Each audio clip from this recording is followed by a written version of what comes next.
Is Facebook Live good? 5 seconds. Yeah, fires up. 3, 2, 1. We're live on Facebook.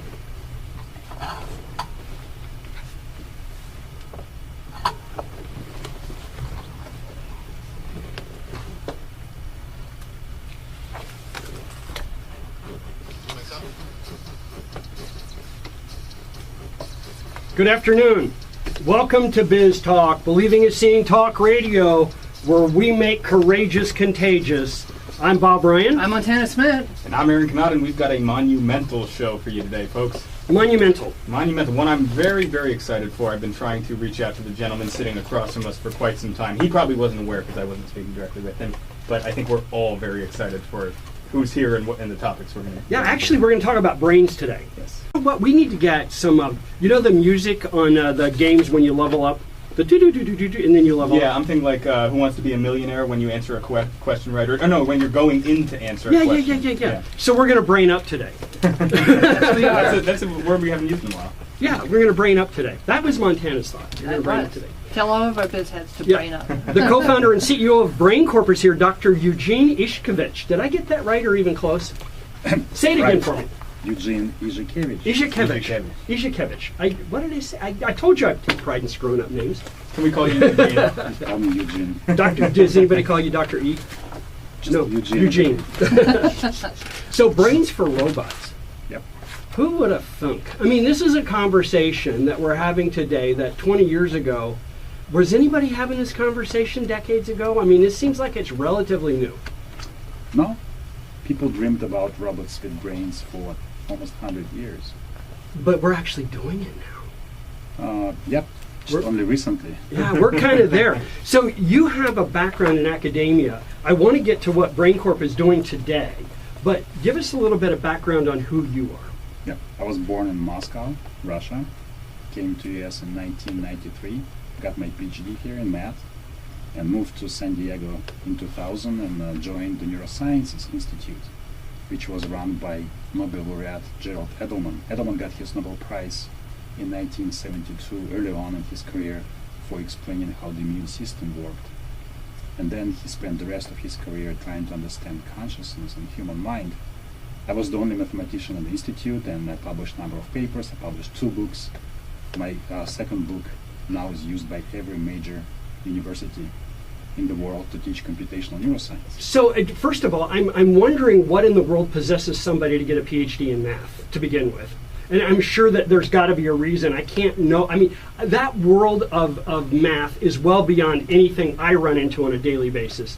But how does that, your background and education in math, inform your ability to function in a world where we're talking about consciousness? Are they connected in a way that most people don't understand? My entire career was devoted to computational neuroscience. It's building mathematical models of the brain. Got it. So that's how it's connected. So math does have something to do with this thing. I mean, it's a foundation of it. Of course. So you were involved in the world of figuring out consciousness. Sort of. Maybe staying away from consciousness, but definitely in the world of artificial intelligence. Do we know how consciousness arises, or is that still one of the questions yet to be answered? People still argue about definition of consciousness. My favorite one was the one given by Edelman. He said consciousness is something that appears when you wake up and disappears when you get to the office. That's good. That's a really good one. Do you, just an aside question, because I know we're going to talk about so much, but do you ever think at some point in time we will be able to download our consciousness? I mean, is that something that, it's electrical impulses, I believe, right, in chemistry? So wouldn't that be able to be transferred at some point in time? Is that something down the road in the future we're going to take a look at? Possibly. Really? But not in the near future. Yeah. So I'm not going to be. I mean, unless maybe I live to be 150, we're not going to get there, huh? I'm not sure 150 is enough time. You might be uniquely qualified to answer this question. You've been involved in building what are known as neural networks, right? Can you, in an easy way, kind of explain what a neural network is and how that's different, maybe from another sort of AI kind of algorithm? Yeah. So there's biological neural networks, the ones that are in your brain. Your brain has neurons and glia, other types of cells, and there are artificial neural networks. People talk about artificial intelligence as a big field, but in reality, it's AI. Artificial intelligence has a subfield called artificial neural networks. Actually, it has a subfield called machine learning, and part of that subfield is artificial neural networks, and part of that subfield, even smaller part, which became very popular recently, is deep neural networks or deep learning. What I was doing during my academic career, and then early on at Brain Corporation, is doing research and development using artificial neural networks. So you spent most of your earlier career in academia, or at least related to that in some way. And now you're an entrepreneur. Why in the world did you leave the safety net, and the security of a great academic career to go in the world of business? Practically everybody was asking me this question in 2009. People say, "Are you crazy?" And it was 2009, which was during our Great Depression. Yep. But the best time to start a company is one day before the end of Depression. That's a good thing. And you kind of nailed the bottom of it there, didn't you? Yep. Yep. I also started the company at the right age. Everybody was telling me that you're 42, you're too old. You're too old to start a company. You're supposed to be like 19 or whatever. I can give an examples Right. of Mark Zuckerberg and Bill Gates and Steve Jobs. It turns out there is a statistics published recently that the most successful entrepreneurs, the average age was 39.9 years. So you're right in the ballpark. Yep. Are there things that you thought would have been the case when you moved from academia into your role running a company that turned out to be completely untrue? Meaning, did you have an idea of what it might mean to run a business, and then when you got into it, it turned out that things were different? I was absolutely clueless. Really? In fact, the first 5 years I ran the business as like academia, doing contract R&D for Qualcomm. Qualcomm funded us. Qualcomm approached me and asked me to consult for Qualcomm, and I said that I don't want to consult, I want to form my own company. And Qualcomm said, "Great, we can invest in your company." Qualcomm invested. How long did it seriously. take you to say yes? Very quickly. Yep. Then I said, "Great," and but the first 5 years of Brain Corp, we were doing contract R&D for Qualcomm. We built the very first Qualcomm robot, the very first Qualcomm drone, before drones became hot, the very first Qualcomm Linux computer. So just all devoted to serving Qualcomm. And we're going to get back to the genesis of BrainCorp. BrainCorp.com, BrainCorp.com is the website. Go there. BrainCorp builds brains for robots. We're going to find out more about that. Eugene, last name? Izhikevich, co-founder and CEO of BrainCorp. Izhikevich. I'm going to get that right. Izhikevich. You're listening to Biz Talk. I'm Bob Ryan. I'm Montana Smith. And I'm Aaron Kanata. We'll be right back. Izhikevich. Did you grow up in Russia? Yep. Obviously. Yeah. So how old are you? You're 51.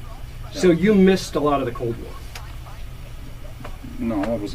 You No, actually, I left Russia right after Cold War. right was after the over. Cold War. So when I was a kid, we were petrified of you.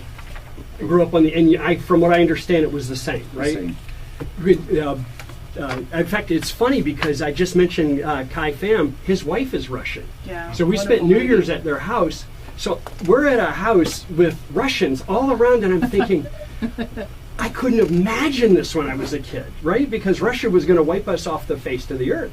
Like Russia. I mean, other than my accent, I'm more American than most Americans. I don't doubt it. She's not an American. No.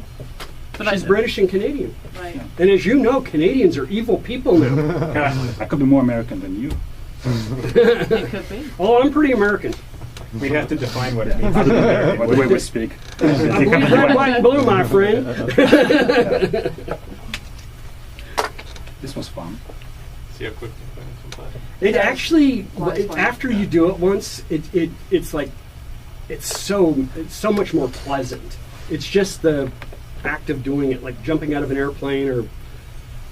Oh, I told you I dreamt about having a motorcycle last night.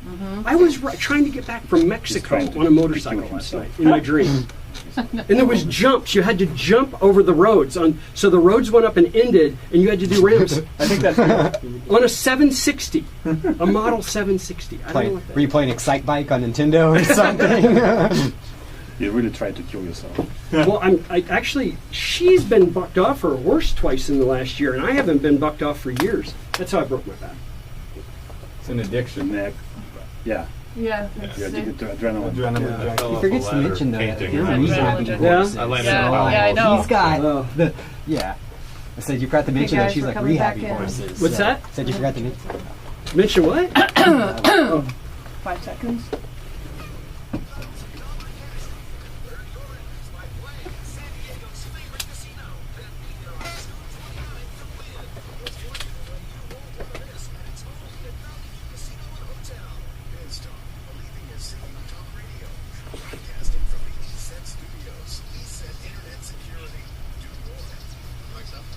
Welcome back. You're listening to Biz Talk, Believing is Seeing Talk Radio, where we make courageous contagious. Brain Corp is a San Diego-based AI company that partners with manufacturers of commercial equipment and consumer electronics to convert their manually operated products into autonomous robots. Brain Corp technology represents the next generation of artificial brains for robots. Our guest, Dr. Eugene Izhikevich, is the co-founder and CEO of Brain Corp, and we're glad he's with us on the microphones today. I'm Montana Smith. I'm Aaron Kanata. Welcome back, Eugene. Thanks for coming in.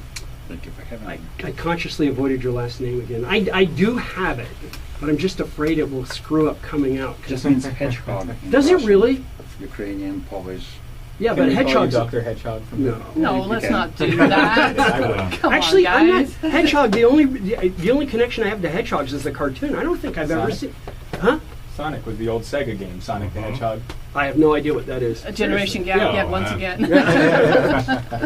He doesn't know who Roy Rogers is. Although I don't know. know. Would you know who? No, wait. Who was it we talked about? That I was. Oh, Jack Benny. No, Red Skelton. Take my wife, please. No, Red Skelton. Okay, that was the name. That was I the thought name, Red yeah. Skelton was Jack Benny. I think that was the confusion. Oh yeah. Whoa, this is so weird. So you grew up in Russia, came over in the late 70s, early 80s. 1993. 93. Okay, so you've been here a while. I mean, this is Half of home my now. life. Yeah. So this is home now. The process that you had, you got a PhD in math, ended up in academia, but you were doing computational neurology, right? Or Neuroscience. Neuroscience. Brain modeling. Brain modeling. Wow. I mean, did you grow up thinking I'm going to model brains? Did Actually, you? yes. Did you really? So you always knew some science and technology was going to be part of your future. I was good with math, and when I went to Moscow State University in the mid-80s, I was my first encounter with artificial intelligence, which sounds really sexy and nice in Russian. And just fell in love with the phrase, without knowing much about what it is. So you knew early on that this was going to be attractive to you. Yeah. And math was your path there. Yeah. So you progressed in the world, and one of the people you worked with was a Nobel laureate, I think you said that. Yeah, Gerald Edelman, Gerald Edelman. here in San Diego. And he had developed describe again what he had developed for his Nobel Prize. It was He explained how the immune system works. there we go. Yeah, the structure of antibodies. How important what is your current situation today? How much is that is informed by your education and the people you've had the pleasure of working with? A lot. I mean, I was fortunate to work with the smartest people on this planet. Seriously? Yeah. That's an amazing thing to be able to say. I mean, when you work with people of that ilk, and you are now finding yourself among those people. My secret is the same as Warren Buffett's secret, to surround myself with the people who are smarter than I am. You mentioned earlier that people have been talking about putting brains into robots for about 100 years. A lot of this existed theoretically until it wasn't anymore, right? Something happened that made it a possibility, a reality. Maybe it was artificial intelligence and how far we've come. Was the fact that it's now practical, was this the impetus for you leaving academia? Because all of these things that have been theorized for so long could now be put into practice, and you wanted to be part of that revolution, if you will, or did I miss the mark completely? No, it is practical right now. It wasn't practical 9 years ago when I left academia. At that time, the smartphone war just started, and now we're all getting the peace dividends from this war. that we have a very cheap computers like a Snapdragon processor by Qualcomm, which is very powerful, 100 times more powerful than supercomputer in mid 80s. Yet it's in your pocket, and you can run it practically out of if you double your batteries. So right now the technology at the stage where we can put very powerful computational devices into a robot, on which we can run very sophisticated software, which can make this robot perform intelligent tasks. This wasn't the case 9 years ago. Seriously, it's advanced that much in the last decade. Yeah. The computational power that's going into these robots, do you know relative to what's going on in our heads, where we're at right now? Are we seeing 1% the computational power, 10? Are we close to being at par? I think that would be called singularity, right? But depending on whose definition you're looking at. It's a fraction. It's not 1%, not even 1/10%. It's way, way smaller than that.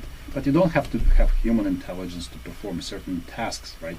If you have a reptilian intelligence, or if you're as smart as a fish, you can still do a lot of useful tasks, right? Cleaning, sorting, moving stuff around. So don't think of the robots like they have to have human intelligence. As long as they have enough intelligence to be useful and safe, this is all we need. And we have the computational ability today. Yes. You, in the description on your educational background, you are a computational neuroscientist, but known for your contributions to the theory of spiking neural networks. Yep. Now, when you spike punch, you put alcohol in it. So I'm assuming that's not what we're talking about when we spike neural networks. I wouldn't know because I'm very unusual Russian. Actually, very usual. I don't drink. You don't drink. I don't drink at all. So spiking, but what is spiking neural networks? Yeah. So the neurons in your brain communicate with each other using this mechanism called spikes or action potentials or pulses. And a lot of effort was spent on trying to understand what kind of computations you do with those pulses, those spikes. And is this the electron or the electricity that moves between the boutons and the nerve endings that are the neurons? Is that what you're talking about? That flow? It's more complicated than that, but well, yeah, okay, but I'm sure everything we're talking about is more complicated than we're saying on the air. But. And I was really fortunate to in 2003 I came up with a model that describes spiking activity of those neurons very efficiently. A very simple model. I call it simple model, but somehow the academic community didn't use the simple model term. They call it Izhikevich neuron. So if you Google my name, you will see people refer to it as Izhikevich neuron, Izhikevich model. And I was able to use this model to simulate the largest, at that time, simulation of a mammalian brain, which it was a simulation of thalamocortical system. It had 100 billion neurons and 100 billion, as in billion. Is that the number of neurons in our head? Yes, and 1 quadrillion synapses. I'm going to return to this number, 100 billion, maybe in a few minutes. I'm going to talk about investments and kind of further path for brain preparation. Wow. This is insane. Actually, it's not insane. It's very sane. We're talking about the brain. We're braining up. We need some brain up music. We'll have to get some brain up. Brain Corp is here. The co-founder and CEO, Eugene Izhikevich. Izhikevich. Yep. Get it close, right? Perfect. Perfect. Thank you. Brains for Robots. BrainCorp.com is the website. You're listening to Biz Talk. I'm Bob Ryan. I'm Montana Smith. And I'm Aaron Kanata. We're going to be more back. Stay with more back. We'll be back. You need to We'll be back with more. Stay with us. We've been doing this 30 years, folks. I can say this. So just decompress here. I'm just recording the video. Not right now, but Yeah. So I have this thing I've been wanting to say is, I talk about bringing up, we have biz heads, and it's kind of a thing for our show because we're getting ready to syndicate nationwide, right? So I keep thinking, I want to say, fondle your brain with Biz Talk. What do you think? What do you think about, fondle your brain. Kevin, what do you think about fondle your brain with Biz Talk? Did you like that? There's something about the He word told- he fondle. said he that was fondle going goes for it. against, like, Thank your brain That's with what I this say. talk. You know. What were you Not saying so about much. horses? It's I was just a saying, you bad get to mention though, correlation. she's rehabbing Yeah, the horses, exactly. so it's not like she's just getting bucked off by a normal horse. Oh, that's It's- true. She's training. I'm Yeah. a So, rodeo horse. Yeah. Are you familiar with We're on Dr. the McGilchrist? expert level horses. Ian McGilchrist, I think. Is She his did name. cow sorting He on wrote Saturday. a book that divided She went grain, cow- the master cow and the sorting. emissary, talking about the Indeed, differences I did. between Competition the, cutting cattle. sides and kind of trying to dispel a lot of the myths My dog's behind cows. left brain and right brain First time thinking. speaking at the bank. Oh, really? He's yeah, a really probably interesting not. guy to Yeah. listen Do to you remember my speak. code? And I am not a 3169 particularly was the religious last four person, on but my he phone. talks about religion, So when and- you're or not ready, religion, but the when we come concept back of God on in air. a way that I've never heard anybody approach, or Which would come I've never back heard on it spoken in that way. So he's really, very interesting to me, at least. It's there's a lot of pop psychology Sure. kind of books and articles on that. I'm I've been writing keep- one myself. See, I'm Bob. I'm back of brain, so I'm going to be the subconscious. Rob will be bright of brain, Lob will be left of brain, and Fob will be front of brain. 4 characters in my book. That's laugh. That's the laugh. That is Well, I bad asked you because I was jokes. curious. Okay, but I'm gonna laugh only when it's funny. Well, that's sad. Not much laughter today. Is Edelman still around? Is he No. dead? No, he died. He died a few years ago Okay, guys, we're coming back on air. on my birthday. Oh, Oh, wow. doing okay, Kevin? Yeah, great.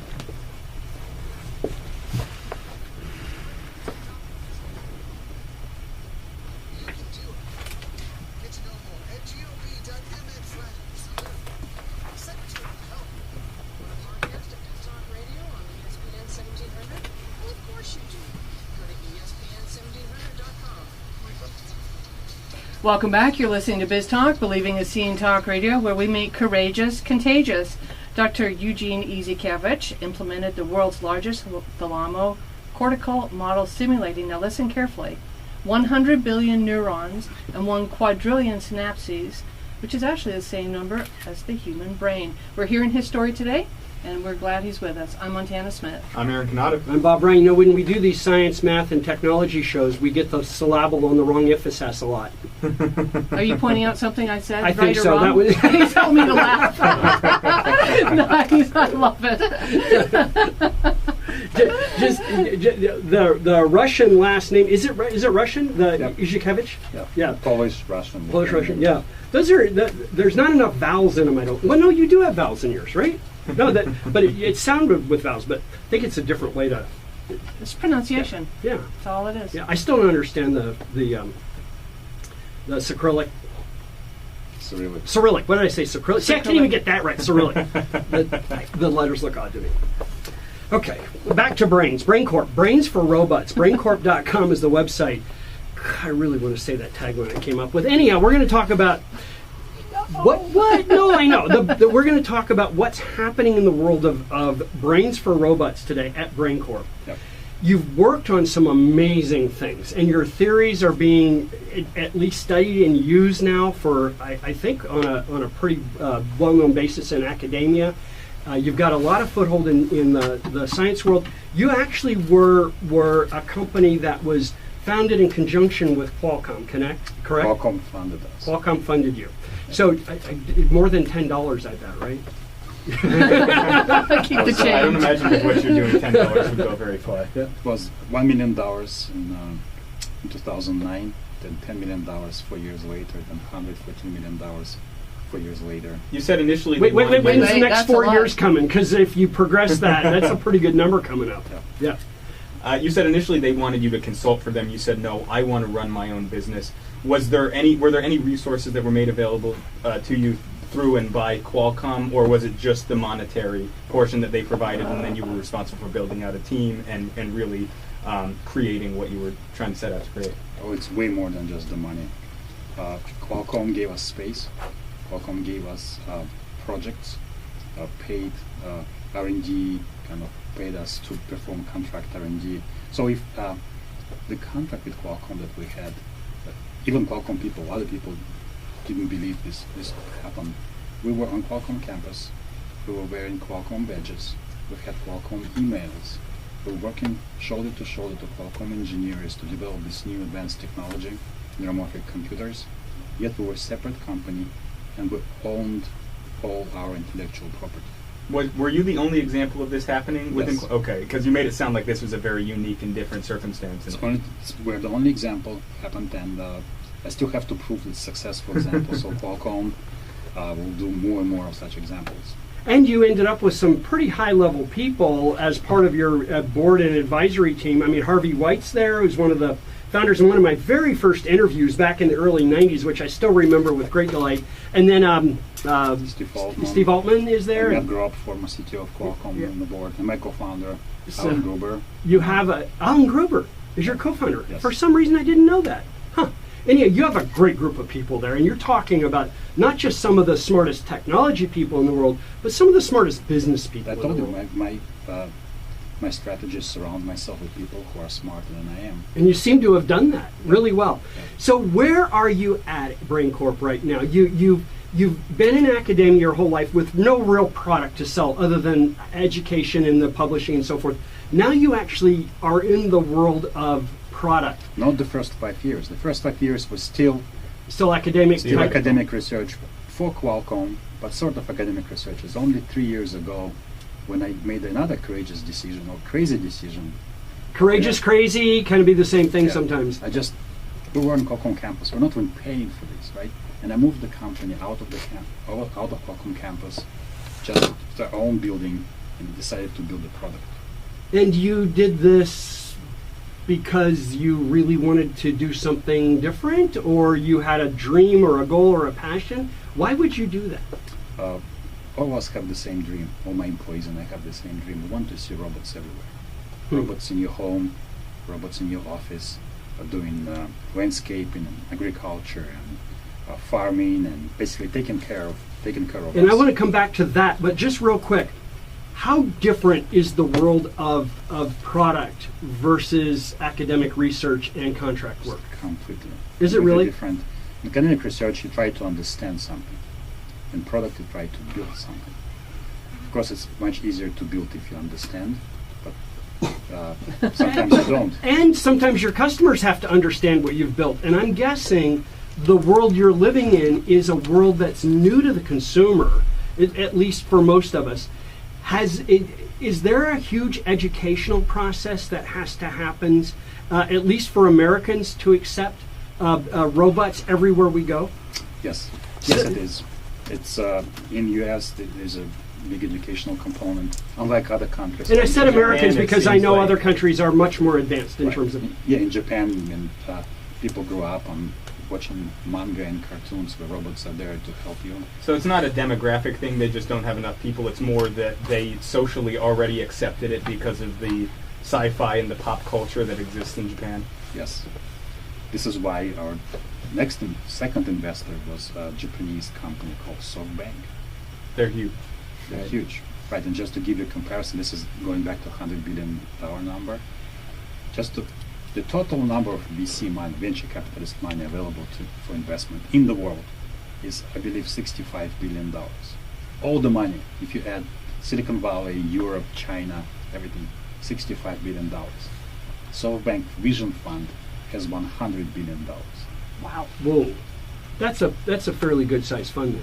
Yep. So they're one of your investors now. Yeah, second investor. And what do you see as the challenge of educating the consumers that are going to ultimately purchase your product? Because the way I understand it, you make and I'm going to call it the goes into, that's a word I made, you make the things that go into other things. Yep. You're not making a chip or a piece of hardware. You're making the brain, the software of the robot, correct? It's the hardware, reference design, and the software. Yes, So you design the hardware, but you don't actually manufacture the hardware. we don't manufacture. But the software is at the core of everything. Yes, our secret sauce is the software. And we'll get back to that. Plus, I want to get back to the other things that are being done with it. Dr. Eugene Izhikevich, I'll get that right one day. Co-founder and CEO of Brain Corp. Brains for Robots, braincorp.com is the website. You're listening to Biz Talk. I'm Bob Ryan. I'm Montana Smith. And I'm Aaron Canada. Don't you dare go anywhere. You're going to want one of these in your house, I'm pretty sure. Stay with us. Got a couple of good ones. These guys are taking them too, so I'll email them to you once we get up here. Yeah. Yeah, you'll get all of ours too. Plus, we're going to take some publicity photos a little bit later. Cool. Yeah, at the end of the show. Just want to maybe send. My family likes Frasier. Mhm. Likes to watch Frasier. Oh, I watch Frasier. So they will appreciate this.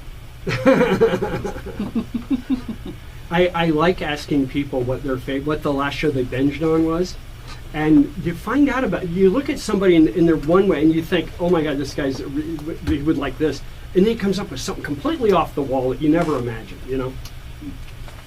So, what do we want to come back in with the software component? The educational component, and then we'll get to all the different ways they can be used because Brain OS. You can talk about that's the operating system. Brain OS. Yeah. That's what you call the operating system. Brain OS. Makes That's sense. really that name wasn't taken already. That's pretty cool. Who would have thought?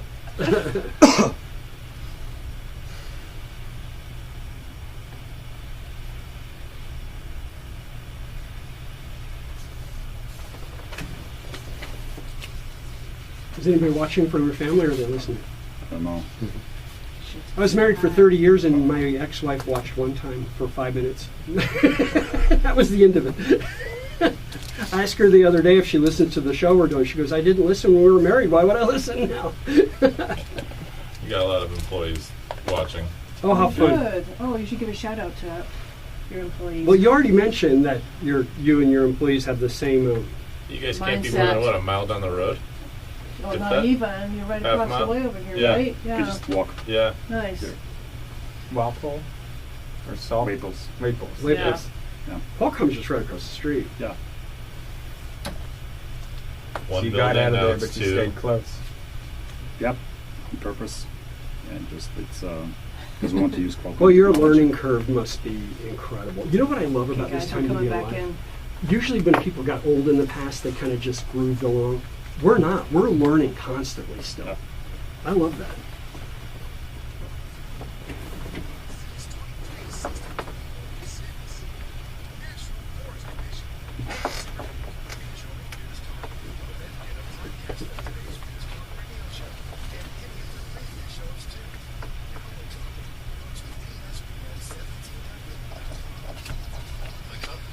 Welcome back. You're listening to Biz Talk, Believing is Seeing Talk Radio, where we make courageous contagious. And are you courageous enough to see how the sausage is made? Come in the studio with us. Watch us on our Biz Talk Radio Facebook page. That's BIS Talk. See us with our guests and watch this overly oiled machine in action. And by all means, comment, like, and share us. I'm Montana Smith. I'm Eric Donato. I'm Bob Bryan. Glad to have you back. And if you've noticed if you're watching on Facebook and you've noticed the upgrade in the quality of the video and the sound, Yes. it's real. Yeah, we're very pleased with our We new spent technology. $200 on a new microphone and a camera, and it makes all the difference in the Are you world. guys here throwing out numbers like 100 million? 114 But we million. but this is They're best by ESPN, right? I mean, $200. who would have thought ESPN has no budget for mics? What did I say that out loud? Yeah, that was your inside voice coming out again. We should, yeah. Dr. Eugene Izhikevich. Getting it right. Co-founder and CEO of Brain Corp. Brains for Robots.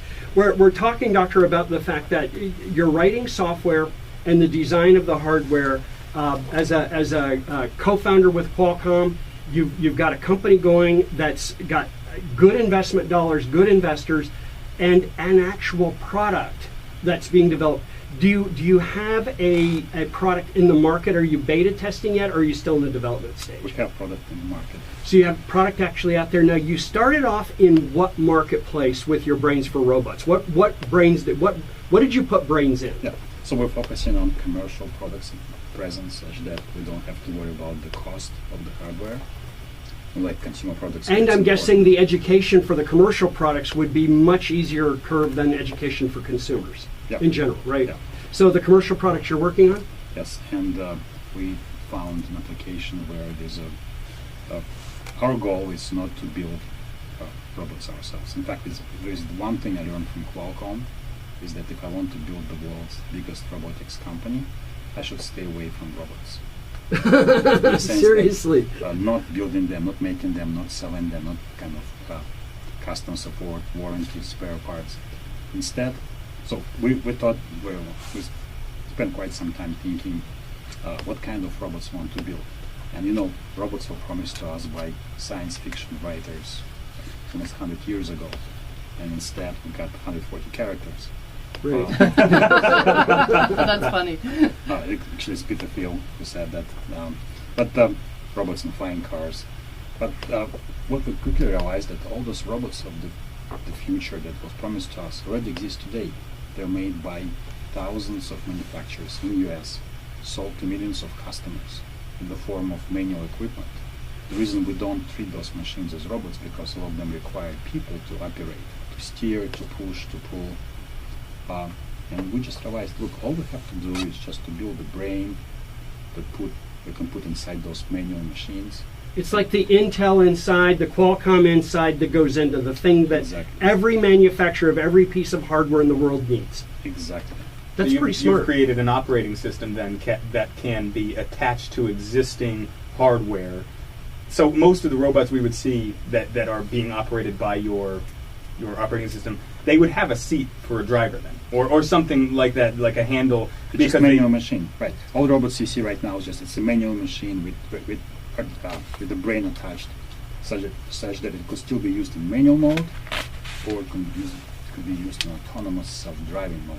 And the brain that you're putting inside, have you branded this? I think you branded it as Brain OS. Brain OS is a so operating Brain system. operating system. Yeah, it's the software behind, like, it's our secret sauce. So are you going to have a little label that goes on the outside of everything that says Brain OS Yes. inside? Yep. You already have that? Yes. Very cool. Yeah, it's just you can come to the robot and you can see it. I'll give you one anecdote. Former CTO of Qualcomm, Matt Corp, was late in Seattle-Tacoma Airport, and then he saw this robot coming out and cleaning the floors. He said, "Oh, Eugene has a competitor." He comes close. Of course, it's a Brain Corp. No It says brain kidding. inside. So with this proof of concept, you're actually in the field. Are manufacturers now incentivized to improve upon the hardware? Meaning, if they know you're out there, they could create a machine for probably less, less Well, money. let's talk about the. I don't think we've addressed which kinds of machines Okay. you're putting them in yet. Yeah, right now Yeah. we're putting this into professional cleaning equipment. The floor maintenance for commercial buildings, Yeah, the floor stuff that you see cleaning. going around polishing the Yeah. floors and cleaning them up, The right? stuff you see at the Walmart in the middle of the night, and Costco, And in the airports in and so forth. airports and malls. Okay, so anyhow, So that's somebody's manufacturing those already. They were initially manufactured for a human operator, and now they've got an AI brain operator. Yep. Could they manufacture them in a way that it wouldn't need a human operator and therefore save money? I mean, could the product be? It seems to me the product could be made better with the knowledge that your AI works, right? Yes, but at this stage, we only work with machines which are designed for humans to operate, for people to operate, and we just augment those machines. They can still be operated by people, or could be autonomous. Now we're at the position where we're expanding this technology to other types of robots. Think of delivery robots. Think of security patrol robots. Think of chairs. It would be nice if you go to the airport and just a chair comes to you, you sit it, you scan your boarding pass, and it takes you all the way to the gate. This is and you don't have to wait for an assistant to bring you the wheelchair, wheel Right. you in, and but this is actually a small problem. Bigger problem that if 85-year-old wants to go to a hospital, driving yourself to the hospital is the easier problem. Now you're in parking lot. You have to walk all the way from parking lot really to the good entrance, point. then go to the second floor, then go to your doctor, then go to all the other offices just to take your tests. It would be nice if a chair comes to you, just gets you exactly where you need to go, and the doctor sends the chair to all these labs and go back to the parking lot so you can drive home. Think of all these robots, which are not traditional robots in the sense that you think them, but it's all manual devices like a wheelchair, like a cleaning machine, just which could act autonomously. How do you? I can't even imagine how you sleep at night because this world is so vast and so open, and it's like this wild frontier that you can go anywhere you want. How do you, as a company, make a decision which path you want to go down? I mean, is it all financial, or do you have some altruistic thing? And I would like to benefit the world by creating robots that can help people. What do you think about when you think about where you want to focus your efforts? Yeah. Management is art of deciding which important and amazing products not to build. Not to build. Oh, that's good. I'm That's that a one. really good point. Yeah, and when I was raising money a year ago, We're going to ask you to hold that thought about when you were raising money. We're going to find out about how you figure out what not to build, and if you do enough of that, you get down to what you're going to build. Dr. Eugene Izhikevich. I'm almost, yeah, no, but I want to get your name right. It's like, We're too stubborn to I do need a that. brain. Yeah, Izhikevich. Why can't I can remember that for 10 seconds. Co-founder and CEO of Brain Corp. Brains for Robots. BrainCorp.com is the website. You're listening to Biz Talk. I'm Bob Ryan. I'm Montana Smith. Not American We're Auto. going to be right back. Stay with us.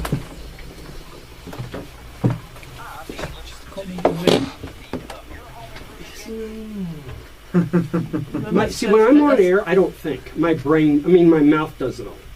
My mouth takes over. I'm listening to what I'm saying at the same time you are. It's really weird. Are you surprised sometimes just listen to It this? is Yeah. amazing. I hear myself say things and go, wow, did I say that? It's like, sometimes I never run out of questions, but sometimes I actually start asking a question and I have no idea what I'm asking. It's just really bizarre.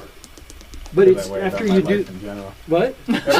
Everything's I'm so a sorry. post-hoc rationalization, or something that just happened to me, and my brain's just trying to make sense of Is that a product of Actually, being I 30 think something? part of our the thing product with the of show is free will and consciousness. we kind of don't want to make it so slick and professional. It's a conversation, and I enjoy people. I have fun no matter what. I'm the guy that makes jokes when the Secret Service is around. By the way, you shouldn't do that.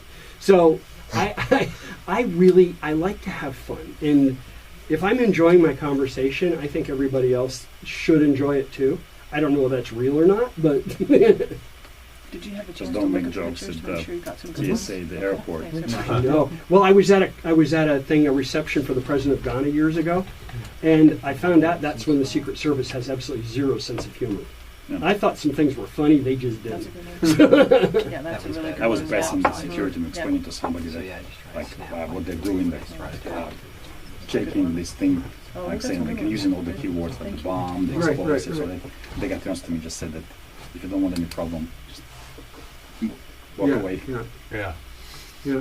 I remember saying bomb in a line once. We were talking about somebody that said bomb, and it's like, wow, you shouldn't say that in the airport. Why? There's no freedom of speech there. You know, it's not a safe place for people to say the word A bomb. friend of mine was down in Mexico, was in a bank down in Mexico, Banco Mexico, and was getting frustrated with the lines, and she said out loud, "What's the hold up?" All Oh, anybody no. heard was the word hold up. Oh, jeez. Yeah, immediate lockdown. You said it in English too. I know. So I guess I shouldn't say I'm surprised. Okay, we're coming That's back in, guys. probably 5 seconds left. a known phrase.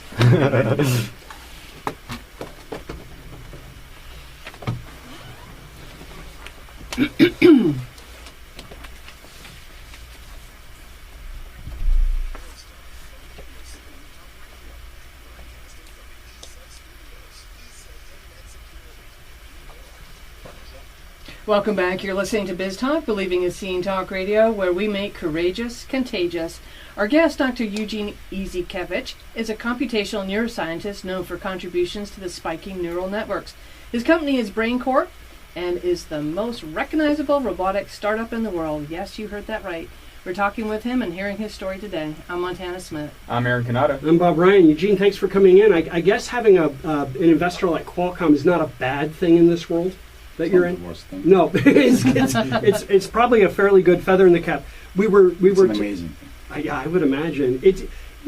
We're talking about how you figure out what you're going to do, because your first product that you've created with your Brain OS is an operating system that manages some warehouse floor cleaning, or just not warehouse floor cleaning, but floor cleaning machinery, Professional clinic. professional cleaning equipment. And I was asking you, how in the world you decide what you focus on to expand and branch out? So many different things are available to you, and you were saying the art of management is to really decide which amazing product you're not going to produce. And you were just getting into how you were making some decisions you said some time ago when you were raising capital, and I had to cut you off. So yeah, I'm sure you had a story. Do you remember what that was? Yeah. Yeah. Well, it was a year ago, and I was raising money to make this one business unit successful.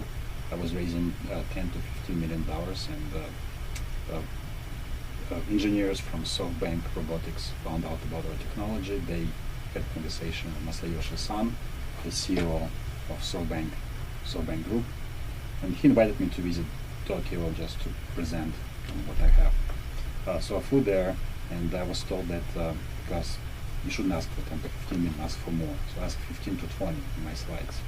I said, no, I should ask for more. So I put a few more things. If I have more money, I can do this and this and that. So I had the meeting with him from 9 to 10 a.m. He was 20 minutes late. I thought, okay, do I have more time? No, you have 40 minutes. I start my presentation. He was very quiet.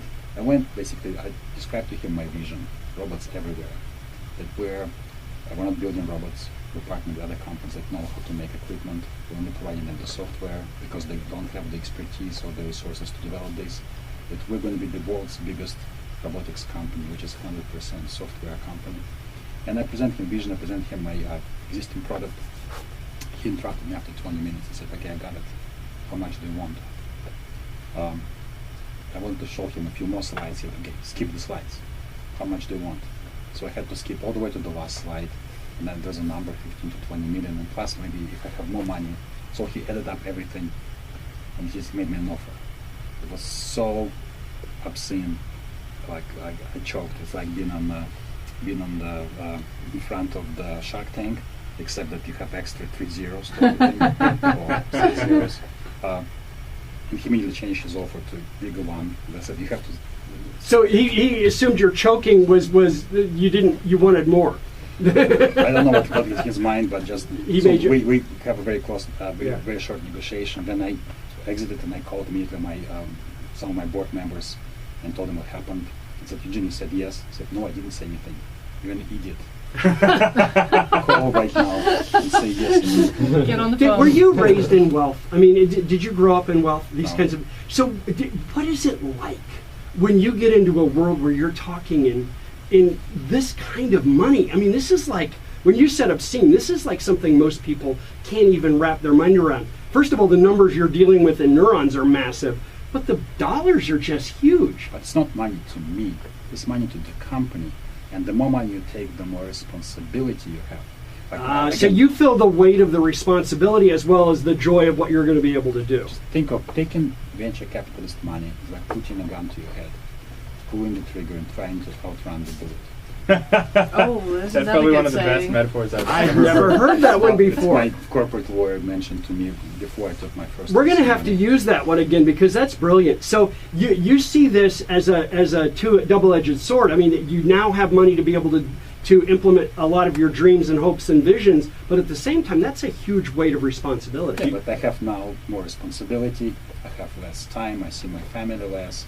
I have now responsibility for livelihood of almost 200 people and their families. It's amazing that one person can be responsible for those kinds of purse strings just on a whim almost. It sounds like write a check with more zeros than you can possibly imagine.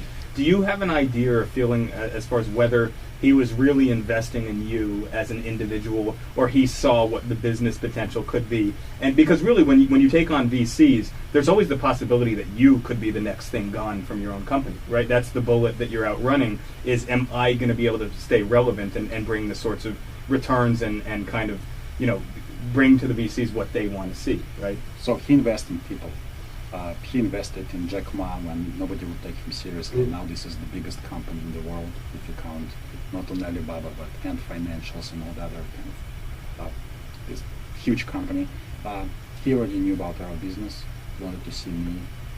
It took him 5 minutes to invest in Jack Ma. It took him 20 minutes to invest in me in the sense. So you're 1/4 as impressive as Jack Ma. Exactly. But what I learned during almost a year of talking to VCs is that it's not a matter of convincing them that you have the right story. It's the matter of finding the one who had your story before you had your story. Somebody who wanted to do this before you realized you want to do it. Somebody who was waiting for you to come, and somebody says, finally somebody is going to build my dream. Here's a check for you. So you heard a lot of no's. Oh, yeah, 50. So a lot of people, when they hear no once, twice, 3 times, they're done. That's too much to be able to handle. Yeah. What drove you to keep doing this? Was it your passion for what you're doing? You have to be in denial. Willful ignorance, right? Willful ignorance. So you just keep plugging away. And the denial is that you're failing. There's a denial of the failure. No, you have to understand that it's a random process, and a lot of VCs use pattern recognition, trying to kind of find, does it look like Mark Zuckerberg? No, it doesn't. Okay, what next one. But it's I knew that I have this passion. I'm a software person. I want to build AI more than 30 years of my life, and this is the chance for me. I knew I want to do that. This is your shot. This is my shot. it. This is so cool. Wow. Brain Corp is with us, the co-founder and CEO, Dr. Eugene Izhikevich. Just call me Eugene. I know you keep saying that. I should listen to you. Acquiesce and call him I Eugene. almost had that. Izhikevich, yes. You're stubborn. No, I know. I'm not very bright either. I need a brain. Can you build me a brain? You need a brain OS. No. You're listening to Biz Talk. I'm Bob Ryan. I'm Montana Smith. Now, Marion Canada. We're going to brain up. I'll be able to do this when we get back. So this is the last one again? Yeah. Actually, it is. Yep. It goes fast, doesn't See? it? Yeah. Yeah. It's I like fun. how you break it. fun. It's So I've always 8-minute been segments. curious, and I don't know, we can go obviously wherever you guys want, but to what do we owe this moment in time in AI? Is it just that the computing power got here? Is there some magic in the way that we write algorithms and code that Yeah. was... Combination of computer power and cheap storage. So you have a Yeah, lot of data. makes sense. So you can train Yeah. algorithms based on a lot of data. Like I'll give you an example. 10 years ago, people were trying to Yeah. train computer vision algorithms using Caltech 101. It's a library of 101 images. Yeah. It didn't work. Right now, the same algorithms, no change. If you train them on 101 million images, suddenly work. People didn't realize that. They just they didn't. So they had the algorithms correct to begin with. It was just a matter of the processing power. And the storage. storage. Last segment, points you want to make? I mean, this is a moment for you in time. We just kind of ended up with that. Any points you want to make the last segment, or should we just keep going? We could keep going, but we might want to talk. People might be interested. What's for me was consumer robots. Mm-hmm. We don't build consumer robots, but we have an idea. But we're going to do that. I can give you a few anecdotes. Okay, we what can do kind of that. robots people want? Maybe people call you and tell you, Yeah. you convince to us what kind of robots people want to see. Like I can ask the audience question. Like if you have a robot. If we had more time, we might be able to do that. With 8 minutes left, it takes about 15 minutes to get the audience to call in. Oh, no, I don't want just to right now. Yeah, I but know. maybe they call you later. Yeah, or so call we you, could do, email well, to we you. could do that. Yeah. We could do Yeah. that. Do you guys 15 exist on an seconds. island here in San Diego? Are there other companies working as DeepMind? I know they're up in the Bay, but is that something similar to what you guys have accomplished? They're in London. Okay, 5 Oh, they are seconds, in guys. London. Why did I think they were in San Francisco? But yeah, here. Nobody. Google in San Francisco, in Bay Area.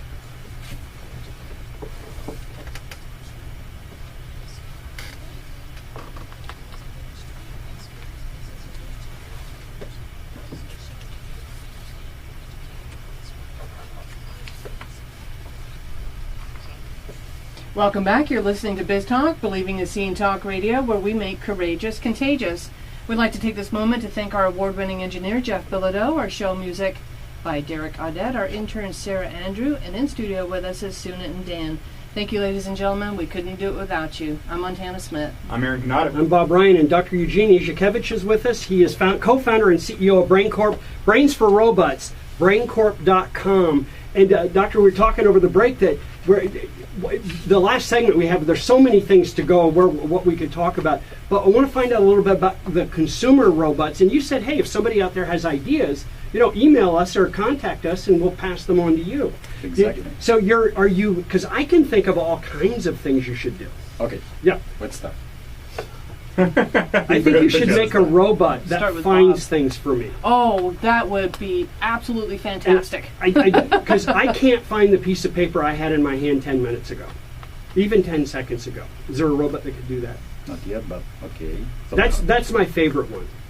Would is the finding closest things. I thing to spend what most you of my guys are doing time on the finding consumer side be something like a Roomba? I mean, that exists today where it kind of maps your house, or your PR's guy's shaking his head. That's not even, maybe the tech's not even close, but that's where my mind goes. So you think just a better cleaning robot? Yeah. No, I'm not saying that that's where you... Actually, I asked this question a lot of people, and like, if you have a time machine, so your neighbor has a time machine, he went to the future, he returned from the future, and he says, look, there are robots everywhere, built by Brain Corp. Right. I can bring you one robot for your home. Which one you want? Ooh. And I asked this question many people. Which one robot that only can do one task that you want from the future to be right now? And people were thinking, and most men actually say the same answer. I want a laundry robot. Really? It's like laundry robot. Like why? Like laundry is like what cleaning, washing, like what laundry? Oh, I don't know.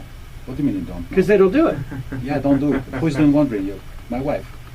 Oh, okay. So you want a laundry robot for your wife? Okay, Yeah. But you have no idea what the laundry is. Yeah, actually, I tried to do laundry once. And you know the little spindle thing in the thing has a cup at the top? I thought that's where you put the detergent.